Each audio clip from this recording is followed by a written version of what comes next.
আসসালামু আলাইকুম প্রিয় ভিউয়ার্স, ভ্রমণের ধারাবাহিকতায় আজকে আমরা চলে এসেছি আগারগাঁওয়ে বিমান বাহিনীর জাদুঘরে। এটা হলো বিমানের জাদুঘর। এটা ইন্ডিয়ান হেলিকপ্টার। আর এটা হলো বাংলাদেশের ব্যবহৃত প্রথম দিকের বিমান, যেটার মডেল হচ্ছে 000 আর এই বিমানগুলো বাংলাদেশে প্রথম ইউজ করা হতো। পরবর্তীতে ওই হেলিকপ্টার যেটা দেখলেন পিছনে, সেটা ইন্ডিয়া থেকে নিয়ে আসা হয়।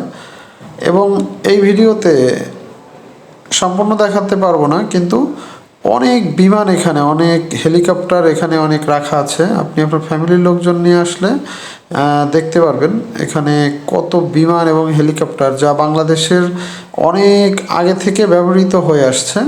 এবং কত সাল থেকে এটা ব্যবহার শুরু হয়েছে এবং কত সাল নাগাদ এটা ব্যবহার শেষ হয়েছে, সেই সম্পর্কে বিস্তারিত জানাবো অন্য কোনো এক ভিডিওতে। তো চলে আসতে পারেন ফ্যামিলির লোকজন নিয়ে, ফ্যামিলির বাচ্চাদের নিয়ে। অনেক আনন্দ পাবে বাচ্চারা। হয়তো ঢাকায় থাকেন, হয়তো বা কখনো এখানে আসেননি, তো একবার এসে দেখেন, অবশ্যই মজা পাবেন। আমরা এসেছি, আমরা এখানে দেখে আমাদের অনেক ভালো লেগেছে। ধন্যবাদ সবাইকে।